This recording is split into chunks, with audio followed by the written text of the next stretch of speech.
Good morning, everyone. Thank you for your time and attendance today. I'd like to call the November 21st council meeting to order at 9:02 a.m. I'd like to take this opportunity to acknowledge the traditional territories of the Blackfoot and the people of Treaty 7 region in southern Alberta. The city of Chestermere is also home to the Métis Nation of Alberta, Region 3. Before we begin, I'd like to point out that we are conducting this meeting virtually. You can visit the agenda page on the city's website for more information on how to participate in today's council meeting. With that, let's begin. I'd like to call for, just a second. I see. I'd like to call and see if we have any items that we're looking to add to the agenda. Okay, if I could call for the motion on the screen to be read into the record. Councillor Hanley? Motion that council adopt the agenda for the November 21st, 2023 regular council meeting as presented. Thank you. Are there any comments in relation to the motion? All right, if you could please cast your vote.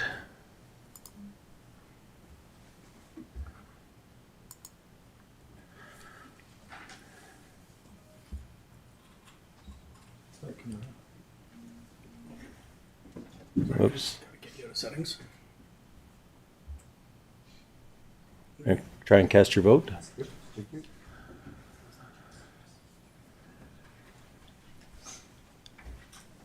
Carried. Thank you very much, everyone. Okay, moving on to the approval of the minutes. All right, if I could get a motion to approve the October 17th, 2023 special council meeting minutes as presented. Callan, do you have the motion for the screen?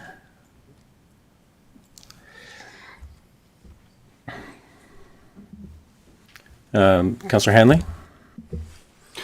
Motion that council accepts the October 17th, 2023 special council meeting minutes and acknowledges the official administrator's comments. Thank you. Are there any comments in relation to the motion? All right, if you could please cast your vote. Yep. Carried. Thank you, everyone.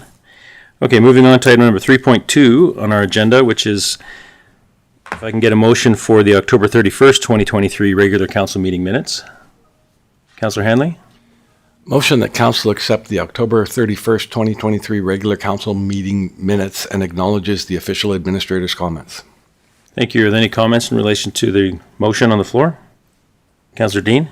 Thank you through the Mayor to Council. I was wondering if we're going to be commenting on any of the things that came back from the official administrator, or are we going to just simply be approving that it happened? Again, at this point, Shannon, we're only here to correct any mistakes that are on the minutes, not re-debate any points of our minutes. Are there any other comments in relation to the motion on the floor? All right, if you could please cast your vote.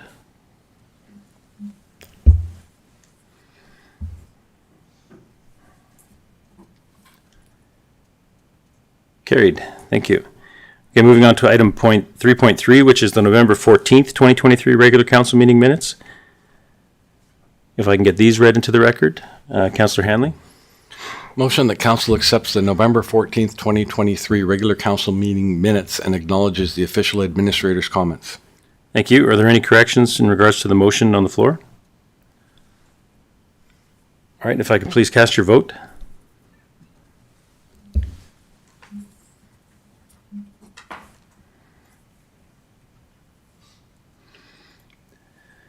All right, moving on to item 3.4, which is the September 12th, 2023 regular council meeting minutes.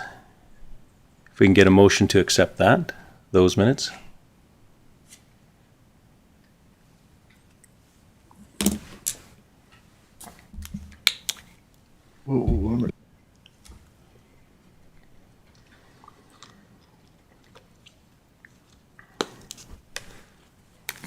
Councillor Hanley? Motion that council accepts the September 12th, 2023 regular council meeting minutes with the following amendment. Amend motion 230912-28 to read as motion that council make the following amendments to bylaw 023-23 being the Lakeside Golf Course MDP amendment bylaw. Amend a bylaw of this bylaw of the City of Chestermere in the Province of Alberta to amend the Municipal Development Plan bylaws 015-15 of the City of Chestermere to provide infill residential development standards for the East Acreages, North Acreages, and Paradise Meadow areas to read as a bylaw of the City of Chestermere in the Province of Alberta to amend the Municipal Development Plan bylaw 015-15 of the City of Chestermere to amend MDP Figure 8 dash land use concept, amend Schedule A of bylaw 023-23 being the Lakeside Golf Course MDP amendment bylaw to reflect Schedule A in the presentation for item F5 on the September 12th, 2023 regular council meeting agenda. Thank you. Councillor, are there any comments or questions in relation to the motion on the floor? All right, if you could please cast your vote.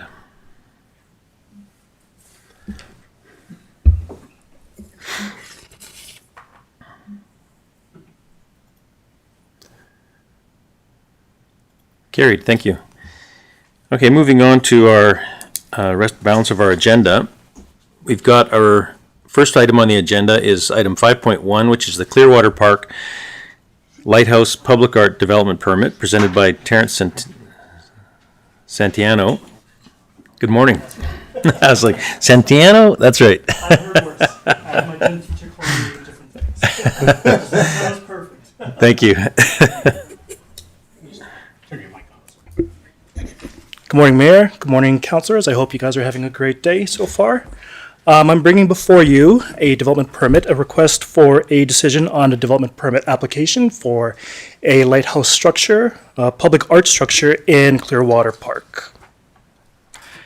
The intent of the presentation is to present to council a development permit application for a public art lighthouse exhibit in a direct control district, DC, SPR, in Clearwater Park West, in stage 1 of that development.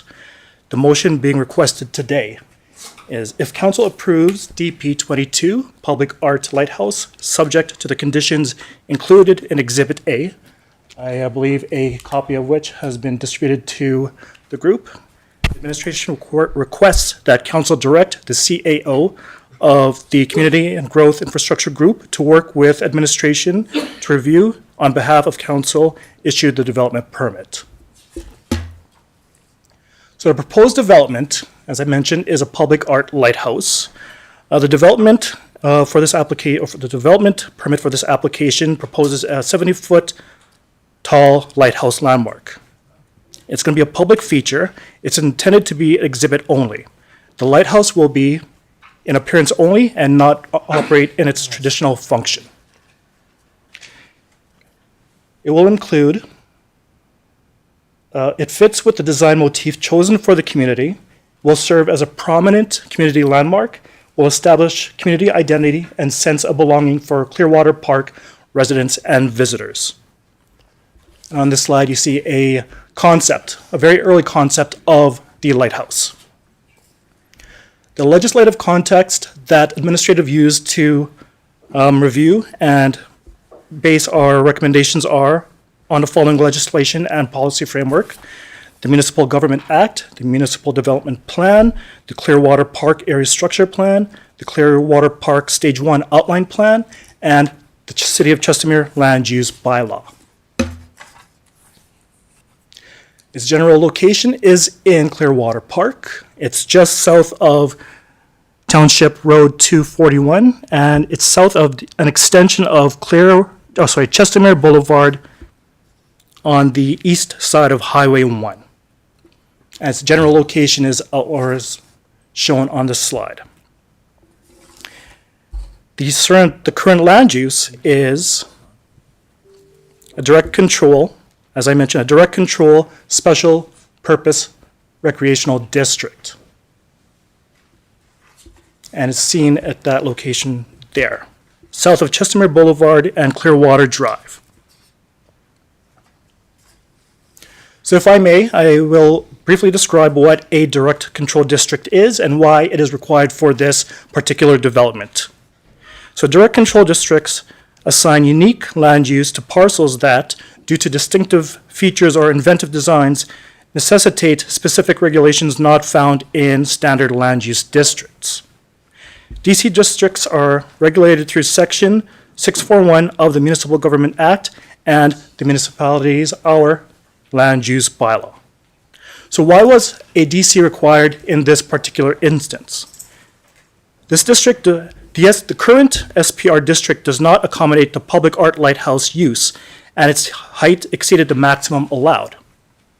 To accommodate the lighthouse, the SPR district was used as the basis for this direct control. Public art was introduced as a discretionary use,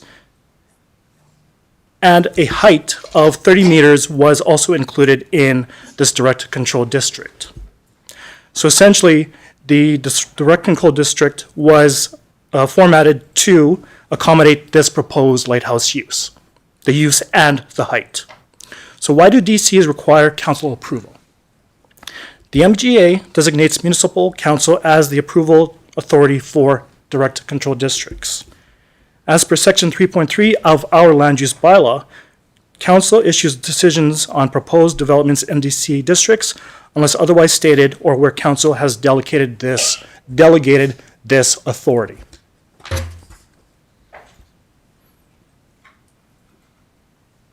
If I may get into the actual land use, the actual workings of this land use. So direct control is what we're working with right now. So this direct control district was amended, so public art lighthouse was added as a discretionary use. The design and the location of this feature will be to the satisfaction of the development authority with a maximum height of 30 meters. And just to give us a little bit more specific context on the location of the lighthouse within this site, as you can see, it's that red circle in the northeast corner of the site. And you also notice through this slide or the sketch is it's part of a more comprehensive homeowners association community amenity center. And that I'll be speaking with on the next application. And as you can see on the slide to the right of this, the proposed lighthouse, as proposed, is within the development setbacks as required in our land use bylaw. We've included some of the site renders just to give you an idea of the massing and the type of development our residents and our business owners will see when they walk around the site. And you can see it's a prominent feature, and the intent of having it in place before any other development in Clearwater Park is it gives future residents and business owners an opportunity to see the type of environment they're moving into before it gets constructed. So as I mentioned, I'll briefly go through the technical attributes. So the top of the landmark is on that sketch, the top of it is 75 feet tall, 22.9 meters high. And that's measured from grade level. And as you can see, there's a very comprehensive foundation underneath ground level. So it is meant to be a foundationally sound structure. A third-party structural review undertaken confirmed the adequacy of structural member sizes and found the foundations to have adequate capacity for the design loads expected from the superstructure. Light sources are located approximately 20 meters above ground level and are not anticipated to impact motorists at the roadway level. No communications instruments are proposed for the lighthouse structure. As for NAVCAN aviation regulations, the uppermost tip of the structure will include a required constant flashing red light, consistent with structures of this size. Access to the top of the structure is provided by internal ladder. The lighthouse is not a publicly accessible building. Access will be strictly limited for maintenance purposes only and is controlled through a dual access control system. Structural renders include shadow studies and a photometric analysis were included in the DP submission and reviewed by internal departments.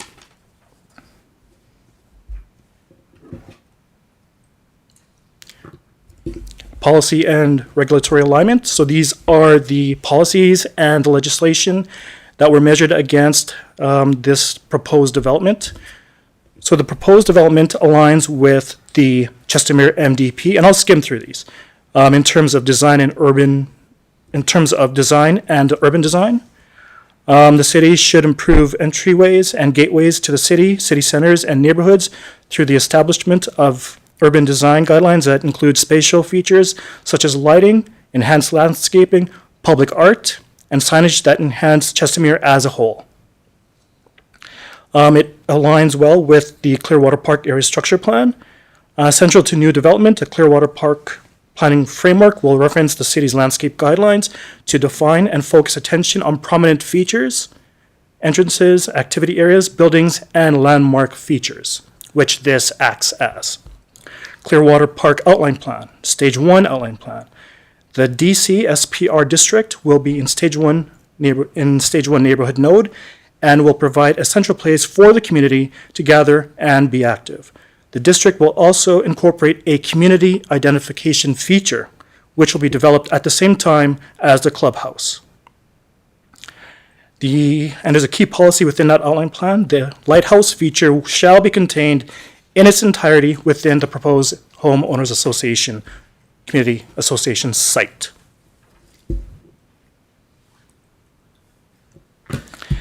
The City of Chestermere's public art policy. This policy encourages the private sector to support the integration of public artwork through financial contribution to the Public Art Reserve Fund or artwork placement into their designs from the early stages of development. So this is what they are adhering to. On private lands, public art should be sited in locations that are visible and accessible for pedestrians and or motorists in proximity to high pedestrian activity areas and in places of community significance. Chestermere landscape standards, I'll go to say that it does accommodate those and the Chestermere design guidelines. The visual landmark, mixed use, visual landmarks should be located at places of high visibility or significant street corners as part of the development proposal. These landmarks may include public art, water features, architectural expressions, and or landscape features.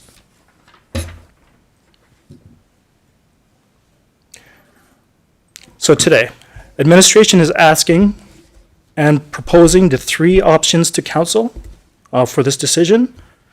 So option 1 is to approve DP22 Public Art Lighthouse with the proposed conditions attached as Exhibit A, which you should have already received, or any other conditions deemed appropriate by council.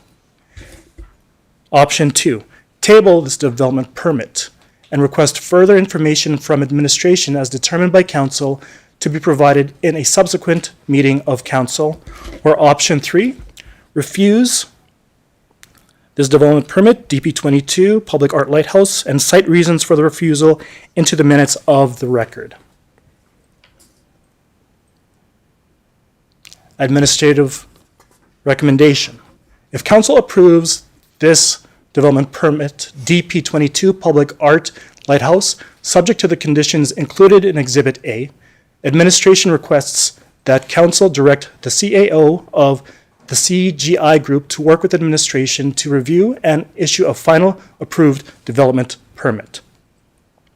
Thank you, Mayor. Thank you, councilors. That concludes my presentation for this development permit. If you have any questions. Councilor, are there any? Thank you, Terrence. Councilor, are there any questions for Terrence in regards to the presentation?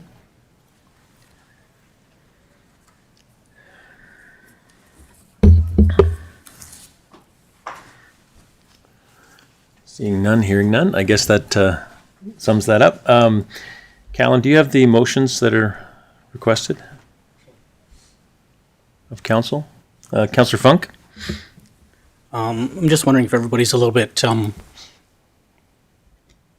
there's a lot of information stuff. We didn't have a lot of time to look at this prior to today, as it was included in our package. So I'm just wondering if everybody's kind of in the same spot as me, just kind of trying to digest a whole bunch of information real quick. I I wouldn't mind having a little bit more time to just think about it. 'Cause it's a pretty big structure. So I love the idea. I love the concept. Great presentation, by the way. Thank you. Councillor Hanley? Yeah. Would it be possible just to sort of, for the public as well as council, to just go through the Exhibit A, the conditions of approval for this? Or is there anything in there that, No, I don't think there'd be an issue with that if you need the extra time, and it is a prominent feature within the city, so I think, I think it might be beneficial if you just sort of went through the points, and then if council had specific questions on given points, then. okay, sure. If you want me to read it out. Yeah, I think that would be beneficial if council agrees. Sure. Okay. Proceed. So as Exhibit A for this public lighthouse, permanent conditions, the following conditions are required to be complied with for the duration of this development. All development, including the location, orientation, capacity, building materials, finishes, site lighting, and use of buildings, and any landscaping and site improvements shall be completed and maintained as per the approved plans in accordance with all applicable City of Chestermere requirements and standards, including but not limited to those details in the city's land use bylaw, engineering standards, landscaping standards, design guidelines, etc., to the satisfaction of City of Chestermere, accepting any variances granted by council. Any comments with that, or shall I? No. Number 2, permanent condition number 2, all exterior lighting shall incorporate low refraction or full cutoff features and metal halide bulbs, and must meet the Illuminating Engineering Society of North America standard for outdoor lighting. Number 3, the applicant owner is responsible for A, keeping the site clean and orderly with respect to the use, storage, and removal of construction materials, equipment, waste, and items to be recycled or composted. 3B, secure storage of construction and waste recycling compost materials in weatherproof and animal-proof bins. And the last point for number 3, 3C, not causing any nuisances for adjacent or nearby properties from the use, storage, and removal of any construction equipment or materials. Moving on, advisory comments, advisory notes. A, it is the responsibility of the applicant landowner to meet all conditions of approval. B, Alberta Health Services shall be notified if any clubhouse space is to be used as a food facility, child care facility, or personal service facility. C, any changes to the design, format, location, orientation, capacity, or any use of any part of the development must receive the approval of the Development Authority before they may be commenced. D, damage to any native vegetation and or existing trees on private or public or private lands without the approval of the City of Chestermere will be subject to compensation in accordance with tree replacement compensation guidelines in the city's landscape standards and specifications. E, all permits as required by the Alberta Building Code must be obtained, and the owner applicant must remain compliant with those provisions of this code at all times. All building permit applications must be affixed with seal of a professional architect. F, a development completion certificate shall be applied for, and the approval obtained from the development officer prior to the release of the letter of credit must be applied for, and approval obtained from the development officer prior to the release of the letter of credit. Development completion permits can be scheduled by contacting the City of Chestermere Development Service Department at 403-207-7075 and require the applicant to submit a complete set of as-built drawings in accordance with Section 7.33.9 of our land use bylaw. Contractors working on this development may require a valid Chestermere business license prior to commencement of any work and maintain the license for the full duration of the construction period. H. The city imposes road weight restrictions to prevent damage to its roads. It is the operator's responsibility to be aware of road restriction weights. Road restrictions may be changed without notice. I. The ratio of garbage and recycling bins must adhere to that provided in the approved plans. Collection will be the responsibility of the property owner and/or the management company and not the city of Chestermere. Garbage shall be stored in weatherproof and animal-proof containers, screened from adjacent sites and public thoroughfares, and provided in a location easily accessible for pickup. J. Winter excavations from October to May within public right-of-ways and roads require approval by the Engineering Services Department at the City of Chestermere. Please contact the Engineering Service Department at 403-207-7075 for more information. K. Any excess fill must be deposited on a site approved by the City of Chestermere. Please contact the Engineering Services Department at 403-207-7075 to discuss fill deposit locations. L. All stormwater treatment devices facilities must be located on private property and maintained by the applicant owner and any future property owners. M. The developer applicant is responsible to contact franchise utility providers for power, gas, and communications and arrange for any connections and line assignments that may be necessary to serve this development. Where additional services are required, the utility provider may have standards regarding easements, site preparation, line assignments, and separation from other utility lines. Where required, installation or relocation of utility service lines are at the developer's expense. N. All signage, fascia, freestanding, etc., shall require a separate development permit application. O. A building permit, utility permits, etc., are required in addition to the development permit. Information regarding building permits and the associated application requirements can be obtained by contacting the City of Chestermere Development Services Department at 403-207-7075.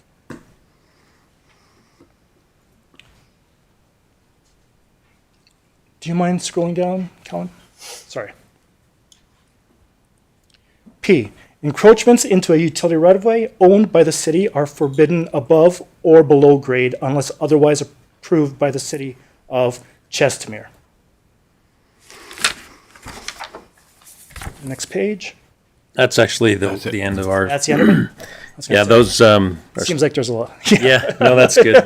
Those are standard conditions of approval, Exactly. so that's falls in line. Thank you very much for that. Councillor, are there any other questions? Councillor Funk? For fire control, will this impact, or do we need any additional equipment to service this, or will there be internal fire controls? From what we understand, this will not require any additional fire controls. So what is on site, the proposed hydrants, which should be sufficient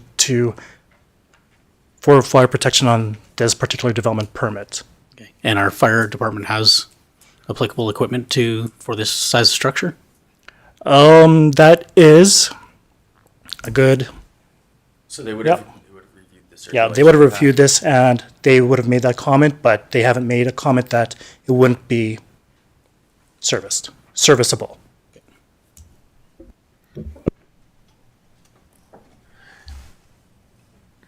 Thank you. This, again, this was what was brought forward in the outline plan as well. Exhibit A. Okay, Councillor Hanley, if you could read them motion into the record. Motion that council approve DP number 22 Public Art Lighthouse, subject to the conditions included in Exhibit A. Probably should amend this as presented on the November 21st regular council meeting. Agenda item 5.1.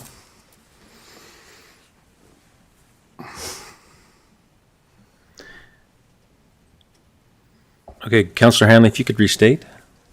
Motion that council approve development permit number 22 Public Art Lighthouse, subject to the conditions included in Exhibit A as presented on the November 21st, 2023 agenda item 5.1.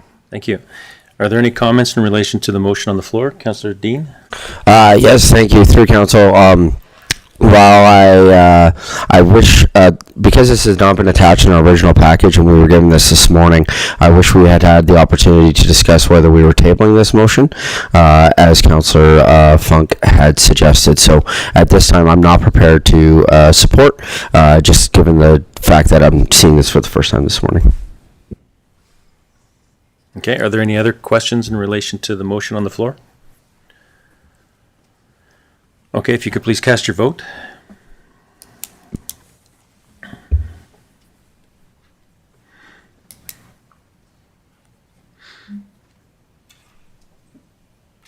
Mel has to cast it. Carried.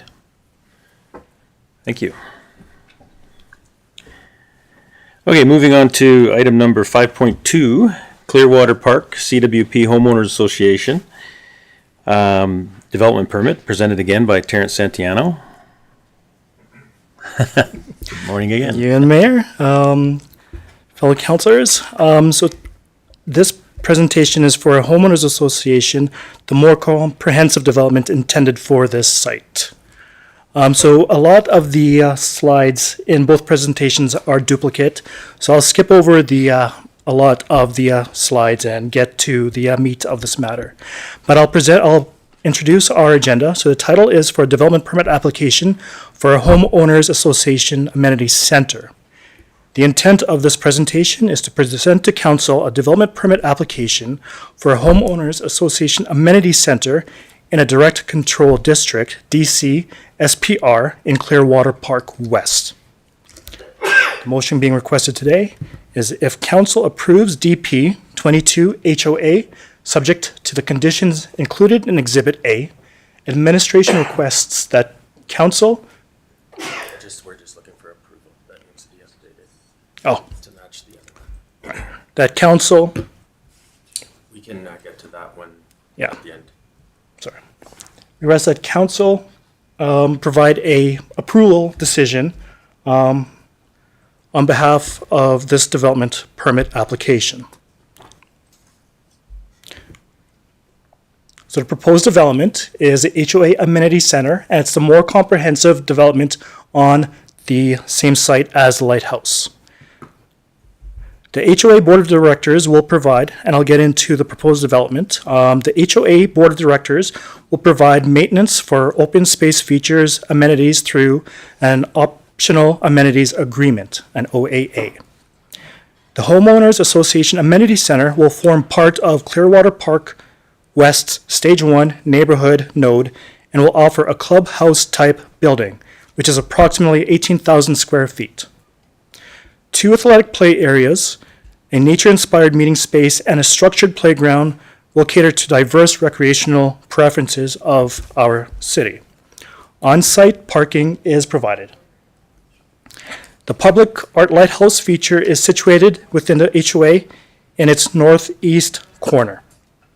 And you'll see the proposed concept of the development in its entirety. And artist recreation, of course. Here's a slide of the legislative context that we use to measure the appropriateness and the of developability on this particular site in our city. We use the MGA, the Municipal Development Plan, the ASP, the Clearwater Park ASP, Clearwater Park Stage 1 Outline Plan, and our land use bylaw. And the location, as I mentioned, is in Clearwater Park Stage 1. And our land use is a direct control special purpose recreational district. And you can get into, shall I get into the direct control district and why we need it for this particular case? So the proposed development. So the HOA Center is adjacent to a proposed neighborhood commercial plaza and is intended to be integrated into a local pathway system and stormwater management facility. The amenity center will be accessible to future transit routes and accessible to both Clearwater community members and Chestermere residents outside of this neighborhood.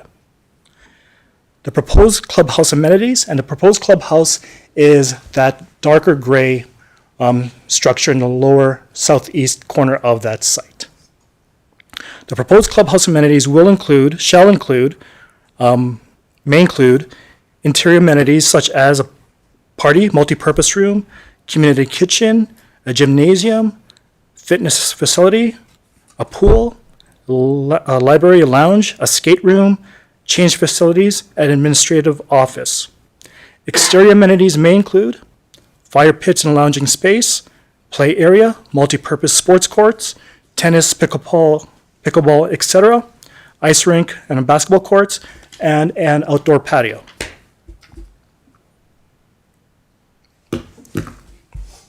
So some of the attributes of this amenity center. The HOA Amenity Center is adjacent to a proposed neighborhood commercial plaza and is intended to be integrated into the local pathway system and stormwater management facility. The amenity center will be accessible to future transit routes to both Clearwater community members and Chestermere residents outside of the neighborhood. So I'm just reiterating the two important facts of this development permit. The Clearwater amenity building has been designed to incorporate the Cape Cod architectural style that is being proposed for the overall Clearwater Park development. Cape Cod architecture features that have been incorporated include both hip and gabled roofs, decorative dormers, shiplap plank and shake wall finishes with white trim accents. The landscape design centers on promoting a healthy, active lifestyle through exterior amenities. Pathway networks will integrate with the surrounding context, ensuring community access from all edges. Two athletic play areas, a nature-inspired meeting space, and structured playground will cater to diverse recreational preferences. Patio spaces along the building encourage seamless indoor-outdoor transitions and outdoor socializing. The design incorporates low-impact development strategies, such as native grass rain gardens and absorptive landscape parking islands aimed at reducing storm outflow and enhancing surface absorption. The site is structured with low maintenance and adaptive trees and shrubs, creating a cohesive park-like environment.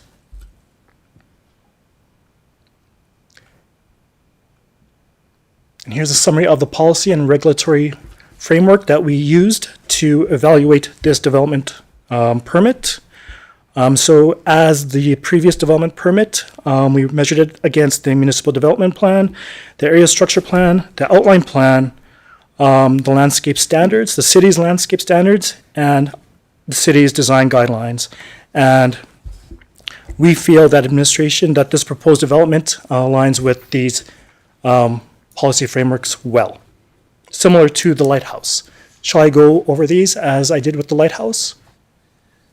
They're the same standards of conditions of approval? Yes, sir. Yeah, I think that's okay, thank you. Yeah.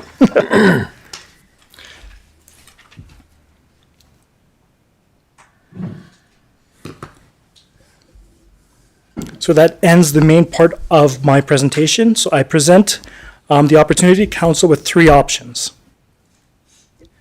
So option one is to approve DP22 HOA with the proposed conditions exhibited or attached as Exhibit A, or any other conditions deemed appropriate by council. Option two, table DP22 HOA and request further information from administration as determined by council to be provided in a subsequent meeting of council. Option 3, refuse DP22 HOA and cite the reasons for the refusal into the minutes of the record.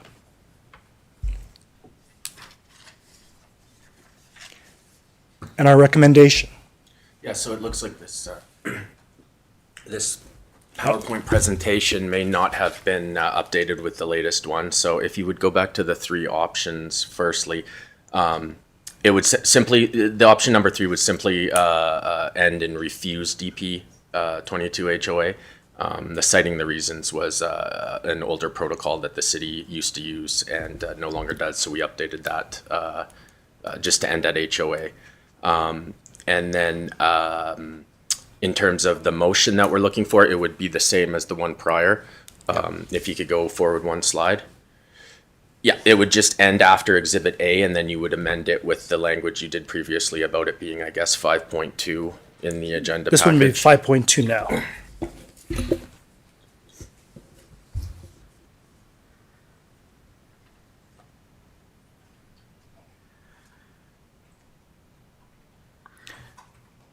Okay, thank you. So administration is recommending the approval of this? Yes, Mayor. Thank you. Councilor, are there any questions in relation to the presentation? Councilor Fote? I realize this is a homeowners association facility.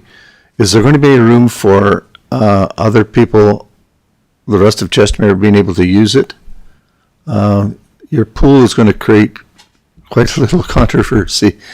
You have one over there, and we don't have one over here yet. But I was just wondering what the grounds for that was. I expect the amenities on site will be primarily meant for residents of Clearwater Park, but of course, City of Chestermere residents are invited and welcome to use these facilities. I believe the association is open to all members. Right. And so depending on the HOA as to what they, where their membership is at, then what members they would be able to allow up to their maximum amount for that facility. Okay. But yeah, so it is a membership-driven facility, though, for sure. Any other questions for presenter, Councillor Hanley?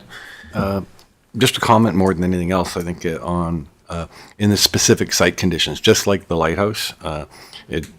Point 2 basically says the HOA will solely be responsible for the operating and capital requirements for the HOA recreation / amenity site, including the lighthouse structure, and any further discussions to maintenance of the city managed by public spaces will be approached through OAA and maintenance agreement, right? Which was my primary concern of, this is Clearwater Park, they're having an amenity center, they're having some public art.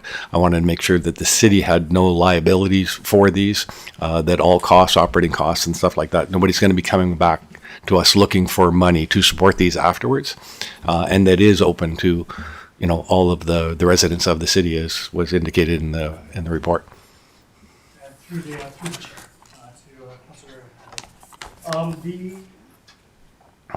So the HOA would be the sole entity managing and maintaining the HOA and this site through those 2 agreements.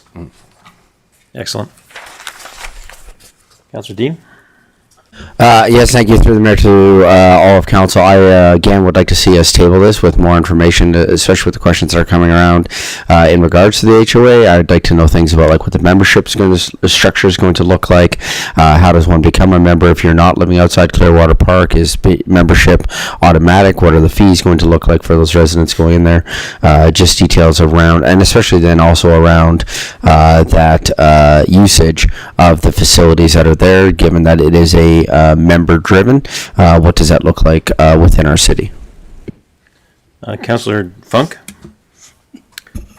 To Shannon's or Councillor Dean's comments, I don't think that's part of our requirements or within our purview to actually approve. That's strictly within the business to to look at as it being a private organization. Any other membership-driven organization that's private, and this is private, not public, we would not be looking at what their structure is for membership. Any other comments? Councillor Hanley? Yeah, I concur with Councillor Funk. For the HOA, they've indicated that they would open it up to all residents of Chestermere. Any business operating would, in fact, membership is what reduces costs to all of the various players. So they're going to be looking at what is the utilization of the site versus the membership. And as a private business or whatever or association, they're going to operate on whatever peak efficiency that works out for them, right? And as the approval authority, it's not our place to tell a business or homeowners association how to conduct their business. I don't even think we're allowed to do that. Our role in this whole thing is the approval authority as part of Clearwater Park. Do we agree that they should have an amenity center? Is that amenity center going to be self-contained and responsible for its own maintenance, upkeep, renewal, all of those things, which is outside our privy. So as the approval authority, I don't have any issues with this at all. Councillor Dean? Thank you for the opportunity to try and refute some things about words being put in my mouth. I did not say that that it is our job to tell a business how to run. That's not what I said. What I said was I wanted to know how membership was going to work, because I actually disagree. I do not think that this is open to all residents of Chestermere. And I would say from reactions I'm seeing from the applicant sitting in the audience that that would be true. It is not actually open to all residents of Chestermere, and I just think that as an approval authority, that's just something for us to be aware of, because we know that we're the ones that are going to end up with phone calls, with when we're out in the community, they're going to be asking us about those things. And so as an approval authority, I think that is something for us to be aware of. Secondly, I also think that when we receive a package on the morning thereof, I think it would be great if councillors were given an opportunity to do a more full, thorough review of what we have been given before we go away. I am not in any way saying that it is my role to tell a business how to run their business, but as the approval authority, we do have the opportunity to ask questions and to represent all of the residents of Chestermere. Councillor Fote? I would, through the chair to Councillor Dean, I understand your concern that this has appears to have came upon us as a handout this morning, but this has been discussed, that these amenities were going to come to this development in the inception of Clearwater, starting to grade their property. They are also going to bring forth some quad diamonds down the road, but that's not what we're to discuss here. I understand the homeowners association, and I understand that it is membership driven, just like the Glencoe Club or anything else. If you want to become a member of that group and live in that residence area, then that's what you do. So I totally support this amenity, this request for our approval, and I agree with the other councillors. We are in a governance situation that we approve or disapprove, and I think we have received ample consideration of this. Thank you. Thank you. City Director Travis? So while we're here, I reached out to the developer just to clarify on the membership, and he had come back and said that other residents can come in as guests of CWP members, and or a drop-in fee could be approved by the board of directors of the HOA for outside users. So again, it goes back to the structure of what the board wants to see. Yeah, I think it's pretty obvious. The intention is that the Clearwater residents have the initial priority to memberships, and then from there, the business model depends on how the HOA decides to govern it after that. Yeah, sorry, Mayor. I meant to say that it's the primary purpose is to cater to Clearwater residents first, and the other Chestermere residents can be invited, or if there's some other type of structure where some members of the of our city are invited, then that is the secondary purpose. Well, and as pointed out by the councillors, it is a private group, so it's not something for us, in my opinion, to get involved with. And again, the reason this is before us is because the zoning is direct control. And so if it wasn't direct control, this would have already been approved by staff. So the staff has given us their recommendation, which is to approve the proposal. So I'd like to move forward with our vote. If we can get the motion read into the record.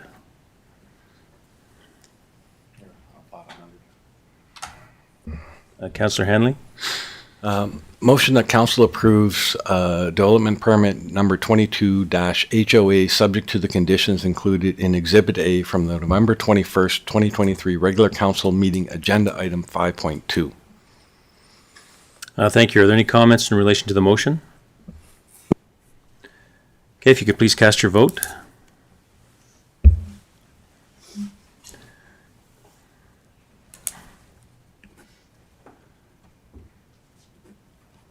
Carried. Thank you very much, everyone. Our time is 9:54. I understand our next presenter, we might have a bit of a delay. So what I'll ask for is a 15-minute recess. Okay, thank you.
Thank you, everyone, for your patience. We're just going to come back out of recess to proceed with today's council meeting. Our next item on the agenda is item 6.1, which is the utility master plan update being presented by SEMA and our own engineer, Mark Realt. Good morning. Good morning. Thank you, Council and Mayor. Please note that all our comments, myself and the consultants, are through the Chair, the Mayor, to the rest of Council. Today, we're here to give you a presentation on something that's really exciting for us engineers and probably really boring for the public, unless you're into technical stuff. But it's really goes back to those principles that you guys talk about and some of the stuff that you said. I don't want another lift station 13. This is a perfect example of how we prevent this. Okay, it's technical. It's in the ground. But so what the when I first started here, I don't know, 4 or 5 years ago, one of the big issues was CUI was too expensive. The public was really upset about how expensive the utility was. And one of the takes that I took away from that was I looked into the documents that they produced, and one of the documents they produced was the UMP in 2017. In those documents, they were aligned to that level of service that they want to provide, which was not in line with the public. The public wanted to have services similar to their neighbors, Calgary, Strathmore, Okotoks, Airdrie. And what the standards we had were higher. We were expecting less risk. We wanted a higher quality than the rest of these people. But that comes with a significant additional cost. So one of the things with the UMP we're going through is looking at the fundamentals of the original basis, the design basis. Now, we're looking to take those down to the rest of the industry standards and make sure that we supply a quality service, but not necessarily a premium service, because that premium service comes with a premium cost. And so this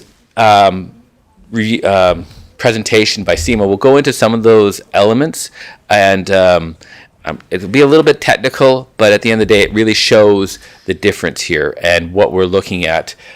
So today I have Jamie and Steve Daw from SEMA Plus. They are doing the UMP update. They did the original one, so they have a pretty good understanding of what the basis was before and why we're taking these back this way. But I'll let Steve introduce the team here and go from there. Sure. Good morning. Morning. Okay. You can just tell them, or you can use that. Okay. Sure. Okay, so my name is Steve. This is Jamie. We're with SEMA Plus. We're working on the utility master plan update. I guess I should start by just saying I've been working in Chestermere's water and wastewater utilities since probably before 2010, various different lift station upgrades, and currently working on the reservoir upgrade project, the pump station upgrade project, this utility master plan update. So we've got a long history in Chestermere. My role here is to provide some of the background and some of the engineering decisions related to it. Back in 2016, I was kind of more doing what Jamie's doing now, and he's the guy that's crunching the numbers and running the hydraulic model and doing the bulk of the heavy lifting, we'll call it.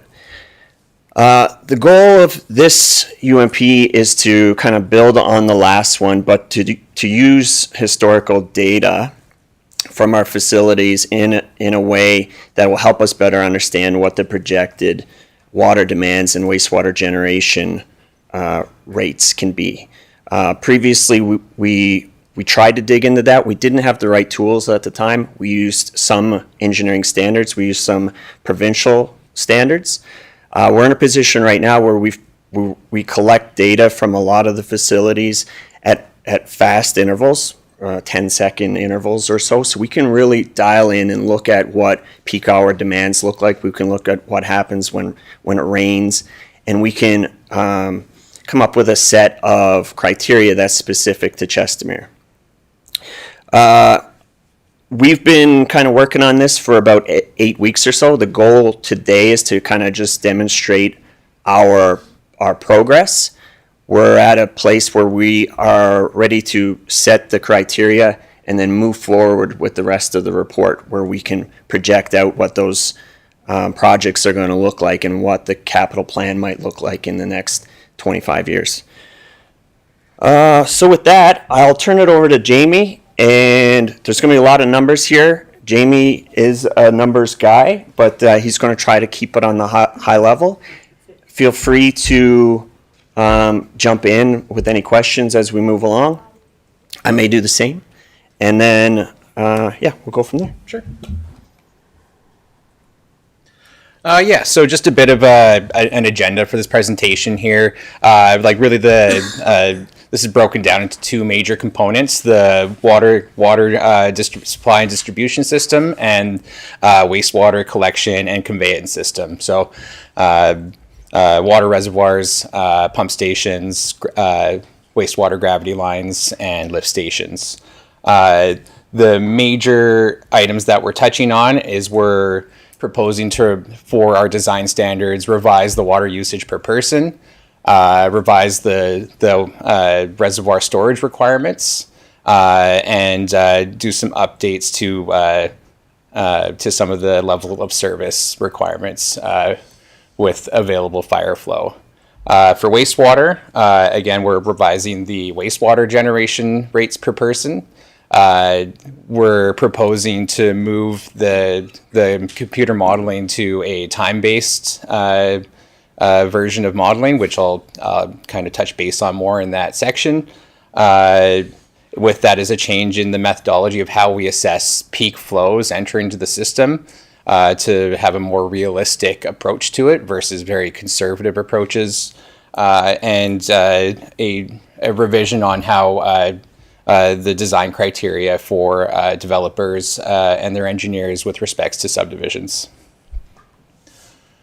So with the water design factors, the previous UMP had a future water generation rate of 290 liters per person per day. We looked at some previous years of historical use, and along with some work that Mark had done for kind of a farther analysis. And using these numbers, we were able to realistically reduce that rate by about 15%, or about 20% to 250 liters per person per day. With that, we're also looking at actual use right now. And so the using data collected from the facilities, from the water distribution facilities, we're able to get a really good idea of exactly how much water is being distributed into the system as like an existing scenario. With that, it's not an estimate. This is the use right now. So it starts from a firm baseline.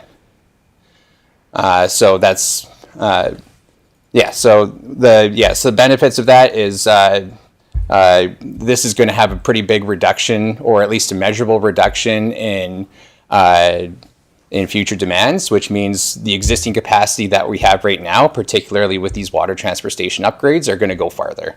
And these are also generally in line with the some updated design standards that have come through Mark in the past year.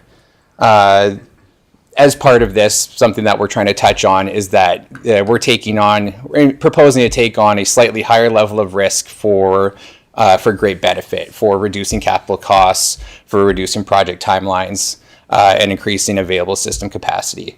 So for these water design factors, the main risk is that the assumption is that water usage will either stay the same or go down over time. If it increases, then we might be underbuilding the system by a little bit. But historically, water usage has been trending downwards. Per person. Per person, yeah. Yes, per person.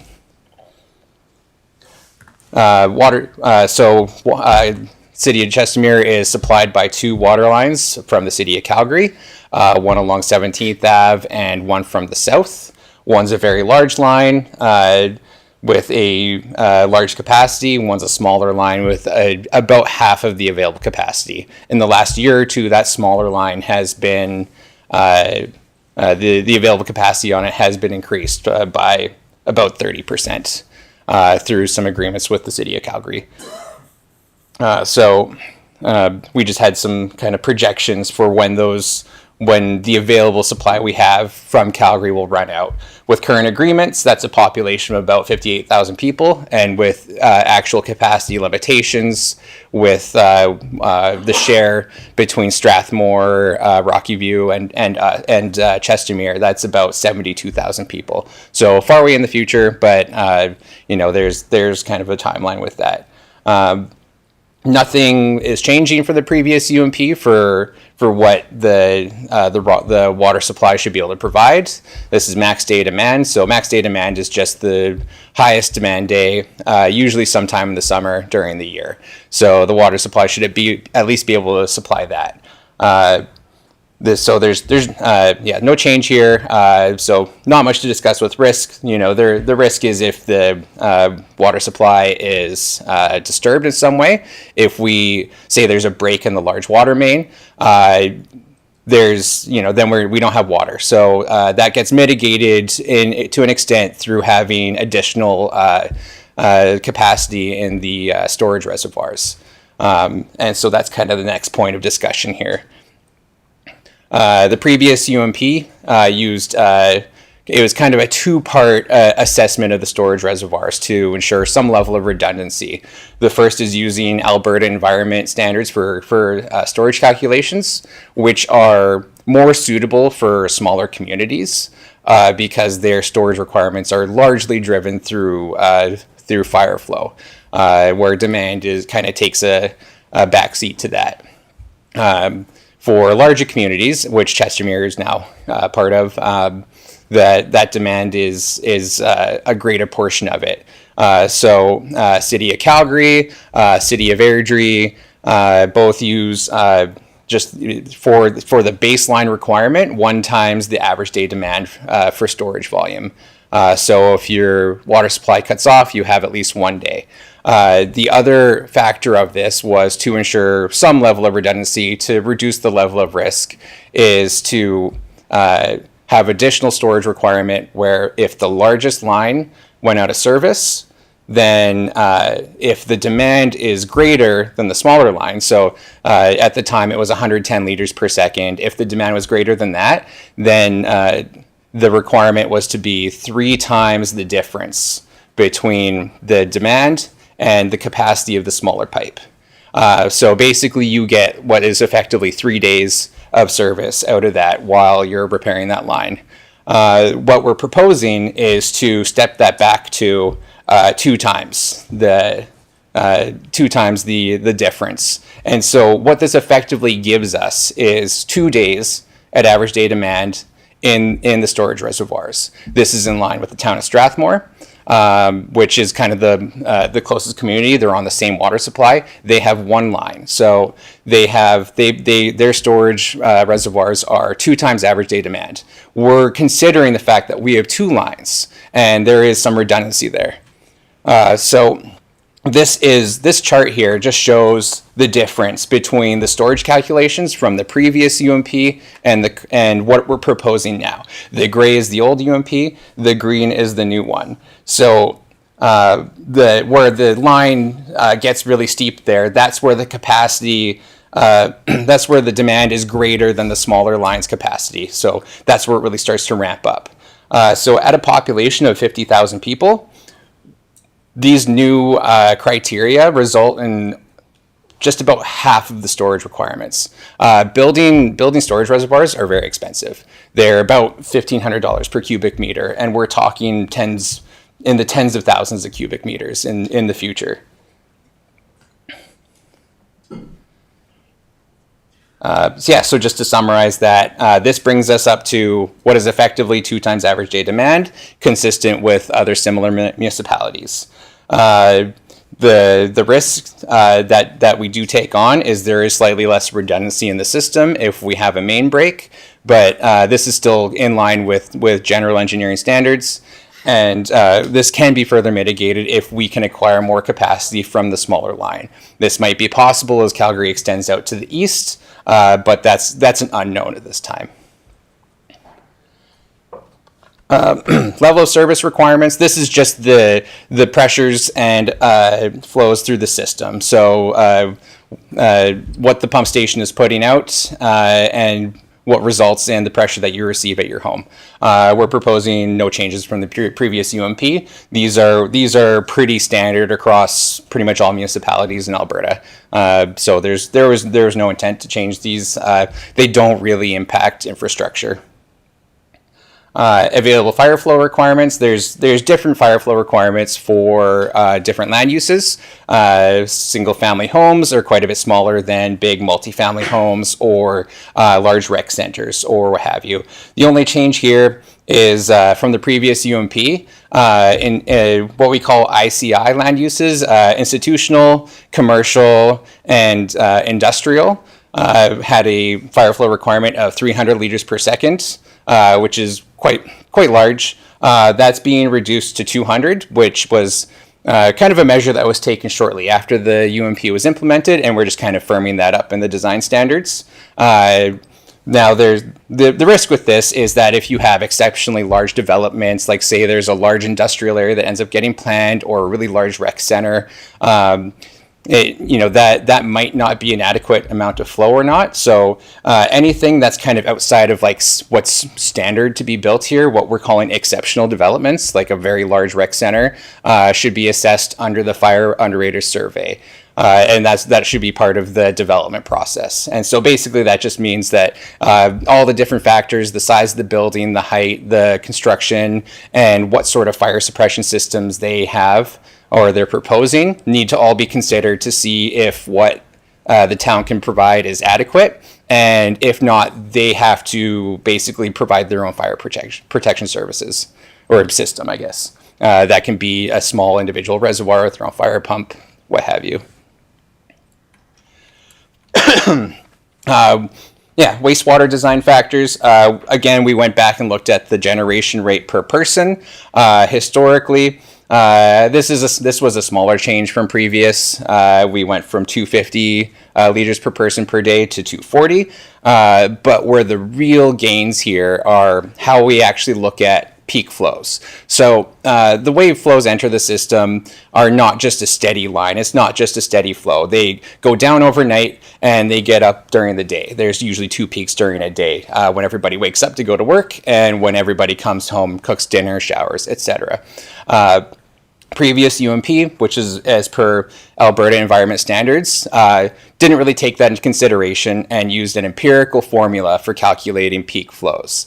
This is based on population, and it's a historical empirical formula that's more suited for smaller municipalities. The smaller it is, the bigger peaks you can have. So it goes from like a minimum of 2.5 times the average dry weather flow, which is just your average daily flow with no rainfall, to up to 4+ times, depending on the catchment area and the number of people.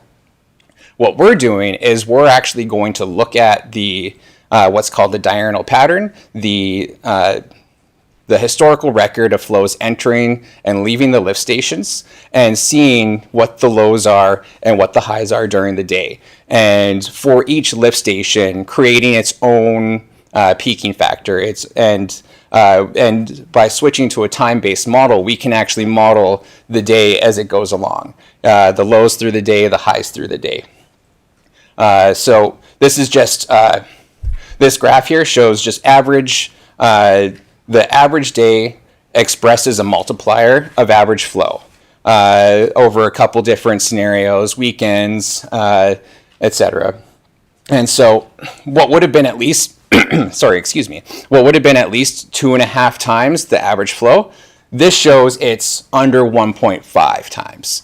So not quite half of what would be peaked. So we're going to basically look at these historical patterns and apply them to the system for the existing assessments. This is 2022.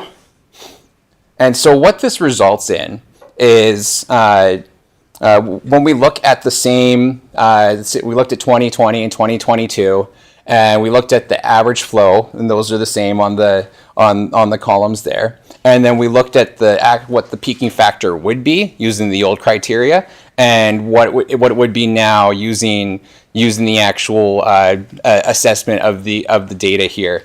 And it is nearly half of the peak flows. So the previous method were realistically vastly overestimating the flows that were entering the system. This is also going to be applied to stormwater events. The real driver of lift station capacity and gravity line sizing is that day in June where it rains all day and it comes down hard and you get 80 plus millimeters of rain, a 1 in 50 or a 1 year storm event. So previously this was just a flat assumed what we call INI, inflow and infiltration, rate per area unit. So, which was understood to be quite conservative. Again, from Alberta Environment, it's just this assumed rate. What we're going to do is look at historical storm events, see what the actual inflow of water is, and use that to calibrate our model so we can project or estimate what a actual peak rainfall event would be. So this is how City of Airdrie does it. This is how City of Calgary does it. And most major municipalities will look at this time-based method of actual data, but to calibrate their models. Sorry, excuse me. So yes, these benefits are we're going to see a significant reduction in peak dry weather flows and peak wet weather flows. Which that's the result is smaller lift stations, smaller future gravity lines. The risk of this is these are still estimates. Since they're less conservative estimates, there is the risk of underestimating a peak flow event. So if that happens, systems can surcharge, pipes can surcharge. This will be mitigated by assessing the lift stations and the trunk lines in front of them and essentially allowing for those to briefly surcharge. So a good example is lift station 13. It is very deep and has a very large pipe in it that can hold a lot of water. If we look at how much water is coming in and we look at the pumping capacity and we look at the timeline of those storm events, we can get a good idea of how much water you can retain and without damaging any systems, without having any risk to property. And so that would really stretch the future lift stations, like would delay the necessity of an upgrade in the future, or make them not required at all, kind of depending on the system. Could you give me a glass of water? Thanks. So level of service, again, minimal changes from the previous UMP, except for that allowance that we're going to look at each lift station, we're going to look at the pumping capacity, and we're going to look at if there is a short-lived, thank you. If there's a short-lived allowable surcharge upstream. Each lift station will be unique in what those criteria are, but at a level that it's just filling up the area that's meant to be filled up with water. And lastly, we're going to do some revisions to the design criteria for subdivisions. The major one of these is minimum pipe slopes. So right now, City of Chestermere is aligned with City of Calgary, which is a bit of a conservative minimum pipe slope. So what we're proposing is to go to Alberta Environment, which is kind of more designed for flat areas. And the result of this is that at the smallest pipe size, the slope is half of City of Calgary. What this results in is less deep sewers, fewer lift stations. Well, yeah, those are the two major ones. Yeah, that's enough, I think. We have some riders on there to ensure good operations and everything that are, they get a little bit too much into it, but the upper end of a pipe run should be a little steeper. There should be some minimum velocity requirements. So the engineers will have to design to one or the other. Make sure they meet at least one of these minimum standards. So you don't need constant maintenance, constant flushing. Yeah, those are the two major. Those are the major changes to the two major systems. Just as a summary, some of the measurable impacts that this can have. For water, future design flows, 85% of the previous UMP. Storage requirements at 50,000 people, 50%. For the large land uses for available fire flow, about 2/3. For wastewater, peak dry flows, it's about 60% of previous. Observed peak weather flows, so these are just observed, not necessarily the actual peak flows that we calculate. We haven't gotten to that yet. Again, about 60% of previous. Lower slopes. We don't know exactly the impacts and everything, but what will come out of this is where previous lift stations may have been recommended, like maybe there's one less, maybe there's two less. That's something that comes up when we actually look at our growth scenarios. And just as a wrap up, assuming a higher level of risk that's still within industry standards can reduce the costs, extent, scope, and timing of infrastructure and lower capital costs. Questions? Thank you very much for that. A quick question. Does it, I understand that we're trying to reduce the size of potentially the size of the reservoirs and the need for them, as many as possible. Does it make sense to keep the pipelines larger and use those for storage, or is it just not significant enough? So as far as, for water reservoirs, there's not a lot of interest in. There's a couple issues with that. If it's being stored in a pipeline and a pipeline breaks, then it's lost. In a reservoir, it's a bit more secure. And secondly, it doesn't add up to a lot. Yeah. When you consider that, for example, the existing reservoir is around 13,000 cubic meters, you have to put a lot of 400 millimeter pipe down to even come close to that. Yeah, and the challenge of it too is actually getting that water. So if it's in the pipeline, like you need to, like let's say the pumping goes down and you're not getting water out of the pipe, you need to still get it out so you can distribute it into the system. So one of the ways to maybe mitigate the size of reservoirs is additional pipe capacity, like the flow capacity through the pipes. Again, Calgary's quite far away. Well, it's getting closer every day, but you're probably on par for cost of reservoir versus the same capacity in a new water line.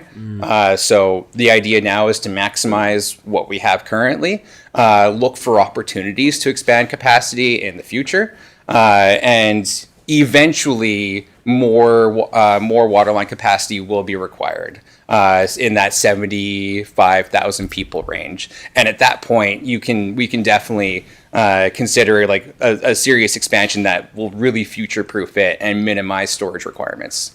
Okay, great, thank you. And I think the big thing here is like that reservoir storage.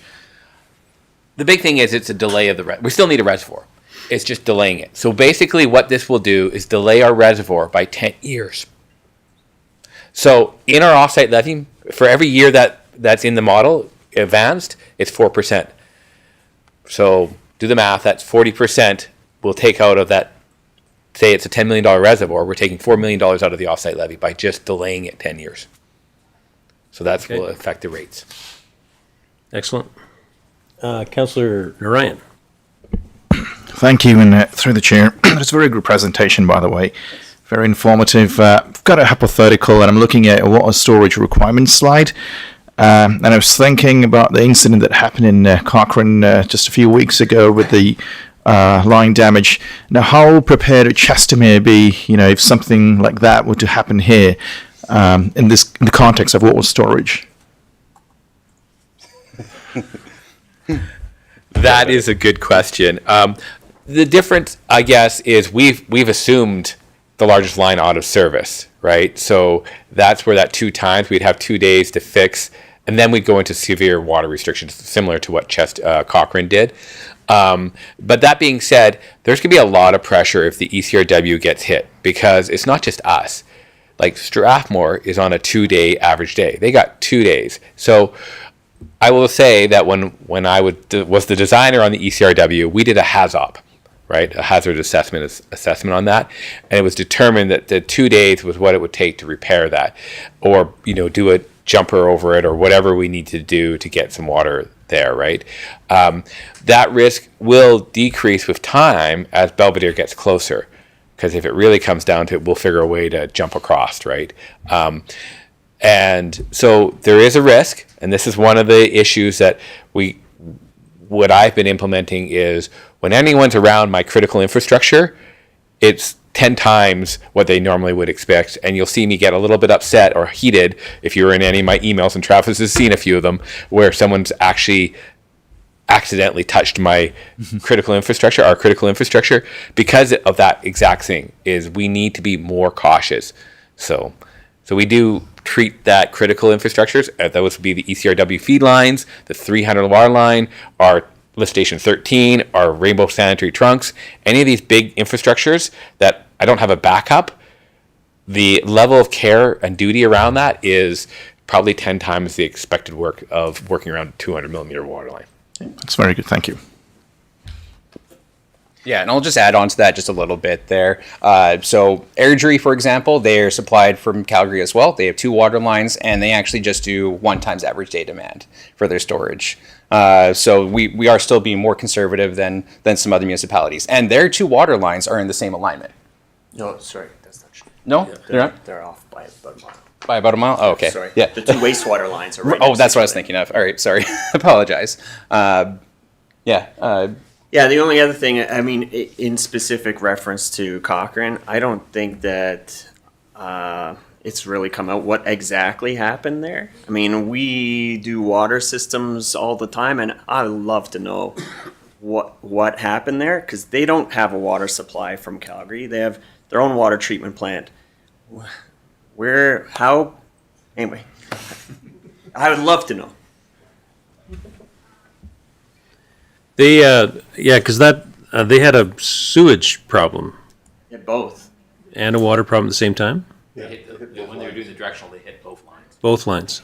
Oh, okay. They lost the water line under the river and the sewer line, and the sewer line drained into the supply to Calgary, so that was a big panic. Yeah. But so it would be interesting to get a lessons learned from that one, because we really want to know how a critical infrastructure like that got knocked out.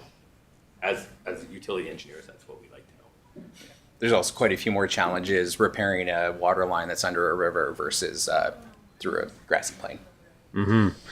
Well, and as you indicated, Chestermere does have a backup. They do have 2 water lines, and in completely different geographical locations. So it'd be pretty tough for that both to go down at the same time. And like that chart shows, I mean, the storage component really only comes into play at 50-some thousand people. Yeah, I think the redundancy comes into play at about 30,000 is when we hit the capacity of the or is it 50? Yeah, it's 50 with the revised one. Yeah, it was about 30 with the old capacity. It's about 50 now. Yeah, because we, with our old line, which is the 300 millimeter line, they can they still increase the speed of that if there was a problem with the 750 line? They, not right now, but when Belvedere is done, when they get more looping in, there would be more likely, because there would be less friction loss. Because when you do the friction loss and the velocities, it gets to that 145. There's always options. I'm meeting with Calgary next week, I think, and it's beyond our contract. So one of the things when you looked at those presentations about our current capacities, well, that's to the current MSA, which is until 2035, which is a 20-year contract. So that's what that is. So there is opportunities beyond that to negotiate and those kind of things. So, but we're always in discussions with Calgary about these options. And one of the things that we'll be asking is, can we get a secondary redundancy so that the 2 supply lines equal? And once we have that, that gets rid of the issue, right? Yeah, because that 145 liters a second, that produces roughly enough for about 40,000 people. Yeah, 50. Like on people? an average day.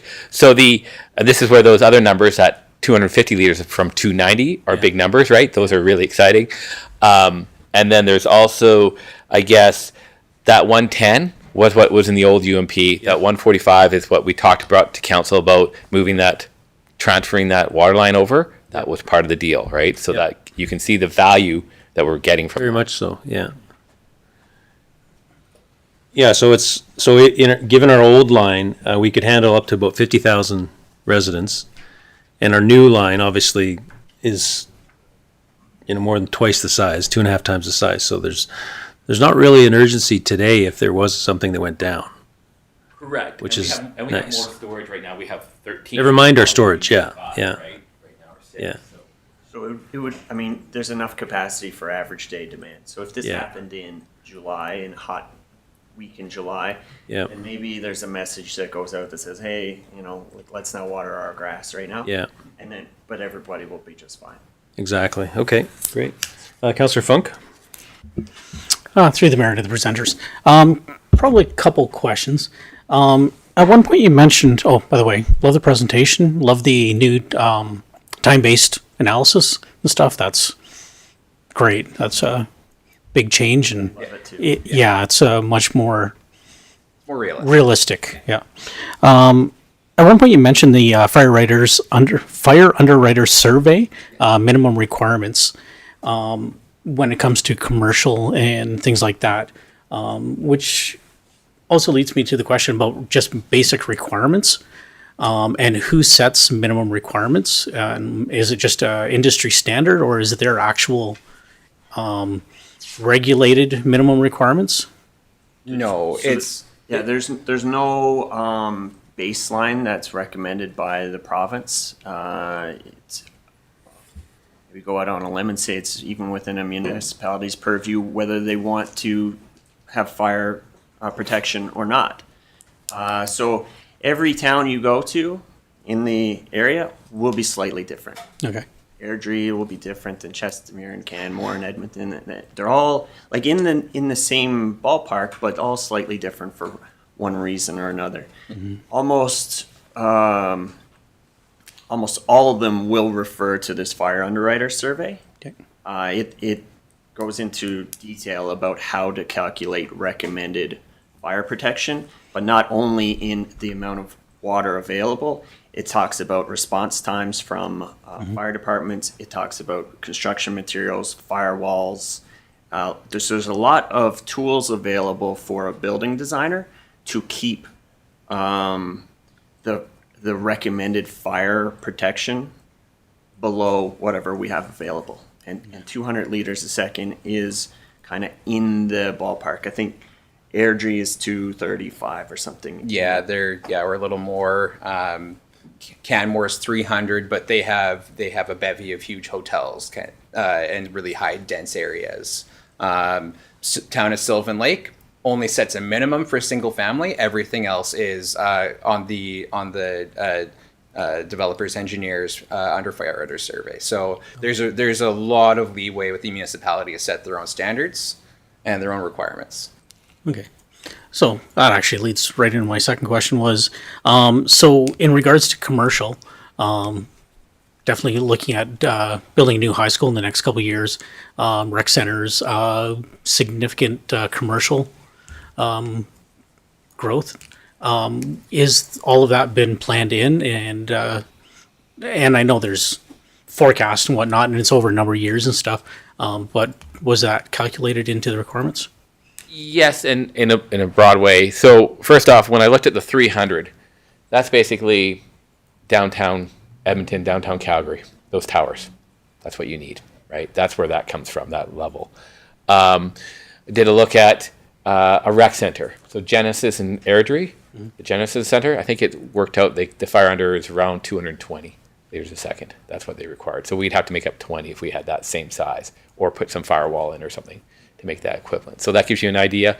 On the commercial, like if it's a big industrial complex, they'll have their own fire water as well. Like if we got de Havilland, they would have a additional, because they have the huge hangars or whatever, right? So, but for the most part, 200 is reasonable. The problem is we go higher than that, all of a sudden that means more pumping, more quicker. Like we just did an upgrade for $1.8 million to increase one pump size, like to upgrade it to go 150 liters more, like it adds quite quickly. So it's a real balancing act of what we want to provide. And so could we go to 230 like Airdrie? Yeah, we could. We could go down to 180 too, but we're just picking a number that's is pretty average, I guess. Okay.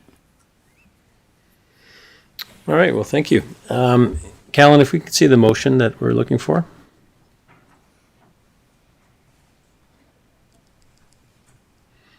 Okay, if I could get this motion read into the record. Councillor Funk? Motion that council accept the design and risk basis presentation as information. Thank you. Are there any comments in relation to the motion presented? Councillor Hanley? Yeah, I think the motion could be a little clearer as to the design and risk basis presentation of regarding what? Yeah. The UMP, yeah. Master plan, yeah.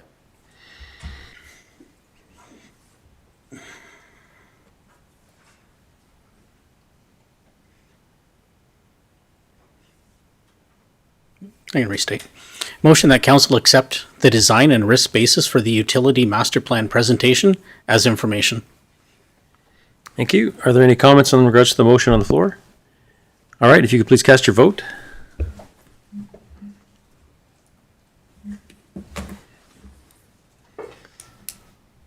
Carried. Thank you very much, gentlemen. Thank you. All right, at this time, I'd like to move forward in our agenda, which is moving into closed session. Callan, can you present or load the motion for moving into closed session? Councillor Hanley, could you read that into the record? It's 10:51. Motion that council move into closed session at 10:51 a.m. to discuss the following. FOIP Division 2, Part 1, Section 29, information that is or will be available to the public, third-party discussion. FOIP Division 2, Part 1, Section 23, Local Body Confidence, Labor Relations.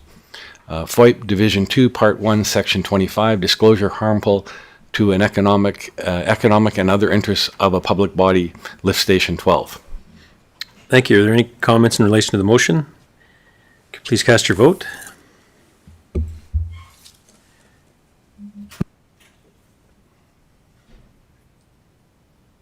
Carried. Thank you, everyone.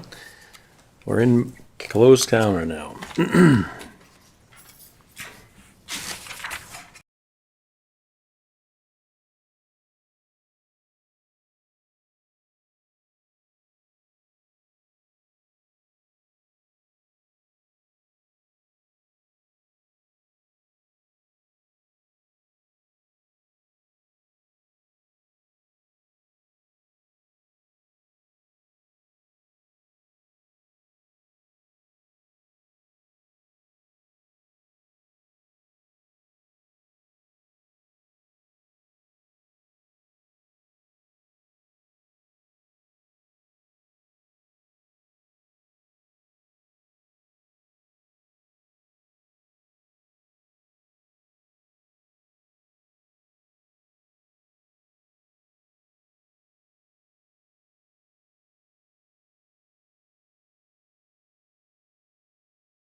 Motion that council come out of closed session at 12:19 PM.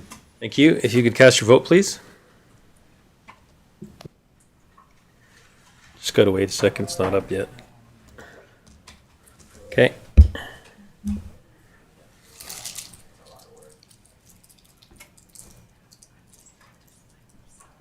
Carried. Okay, Callan, if you could put forward the three motions, please.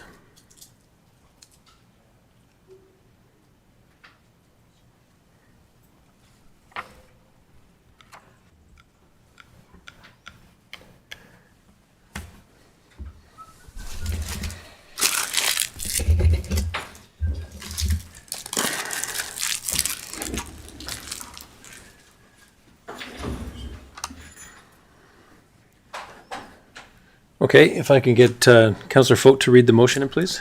Motion that council accept the decision, regarding the agenda item 7.3, lift station 12 as information. Thank you. Are there any comments in relation to the motion?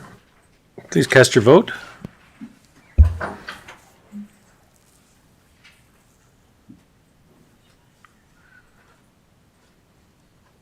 Carried. Okay, if we could please see the second motion.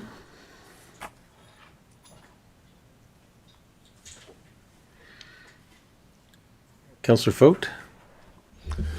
Motion that council accept the discussion regarding agenda item 7.2, labor relations as information. Thank you. Are there any comments in relation to the motion? Okay, please cast your vote.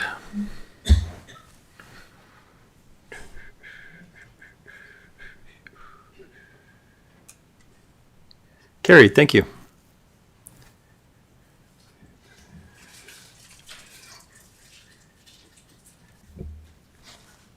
Councillor Foat. Motion that council accept the discussion regarding agenda item 7.1, third party discussion as information. Thank you. Are there any comments in relation to the motion? Okay, please cast your vote.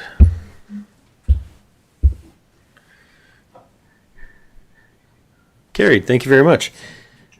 All right, that'll conclude our session today. If I can get a motion for us to adjourn at 12:22 p.m.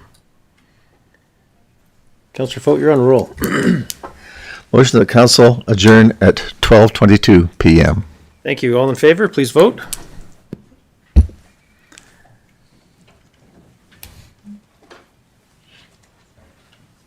Councillor Foat, yours isn't, carried. Okay, thank you very much.